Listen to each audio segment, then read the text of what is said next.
Kujira beektanii dhugaa dubbachuudhaaf. Miidiyaa irra ol ba'anii dubbatuu fi dubartii takka amansiisuun garaagarummaa guddaa qaba. Amanne ati duraan kadhamanii maaliif suuraa isaa shoppii walii hiitee abbaa manaa koo jettee nikaa hidhattanii sappoortii wal godhaa turtan ishaa jennuuti. Amma inni jaartii biraa fuunan hinaafama fakkanan jedhinka si amansiifne nikaa hidhateemi. No isin bar amma isume ati ammallee niyaasiin gartuu bar booniyyee bar ustaad Maamad Bayaan irraa kutatteen jirtu bara gamma waan singalii ni jira malee.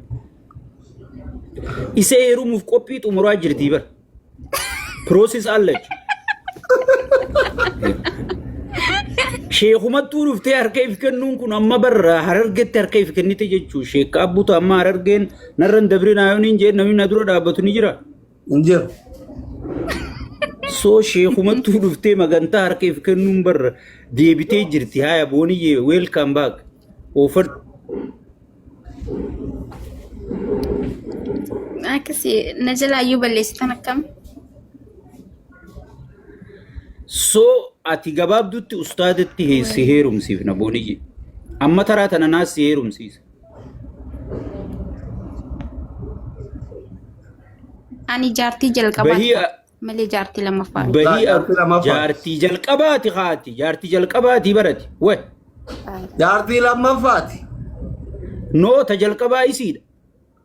Sheetichi taan dura argate kaa? No lakki isi an dura arkuu miti. Haga ammaa namni onnee sheekaa keessa jiru booniyyeedha.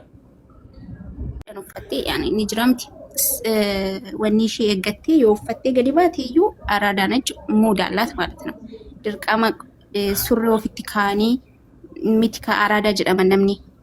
Yookaan immoo kan muudii qabdi jedhamu. Ati sheeka kana gorgis dhayxeeti dhalaan shawaatun hundi kanuma nama gooti muusi qofaa kana nama godha booniyyee. Dhalaan shawaa baay'ee gara laafettiidha. Hay gara laafetti yoo taate ati maaltu garaa si jabeesse nama akkasii si boo. Amma warri shawaa hundumtu natti duulanii jiranii natti duulanii namni takka illee hin qabu. Ustaaza bochistee ati shawaa miti ati shawaa keessan dhalanne maqaa shawaa nyaattee akkasii gaatee naan jedhu. Garuu shawummaa fi ganda biraa osoo hin taane ani jaa adda bakka kara jaalalaa kanaanii madri. Ati dhagayna ati siifin himaan sheekha ati dhageeffadhu. Nama muudii walirraa deemu waan sirriitti hin beeka. Sheetichi sirraa deemaa mi sirraa deema. Atiif hin gartu malee. Sanuu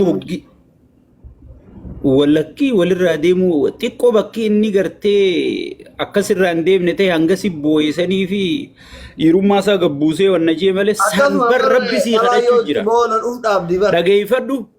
Dhageeffadhu sheekotiin hoggii si jaalatte bar rabbi sii boo'u jira bar. Inni si boo'u jira seetee. Walla.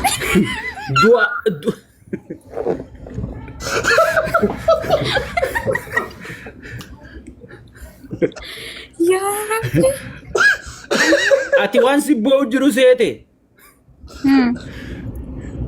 Inni rabbi boo'u jira bar yaa rabbi niimaa kanaa kurfoo bereedduu tana uumtee buskutee tana tagartee hidhii isii hoggii isii walii qabatte timira walii amma ashiitee walii cufame fakkaatu tana naa kennuu keetiif alhamdulillah waliin nu gahi boo'u jira bar.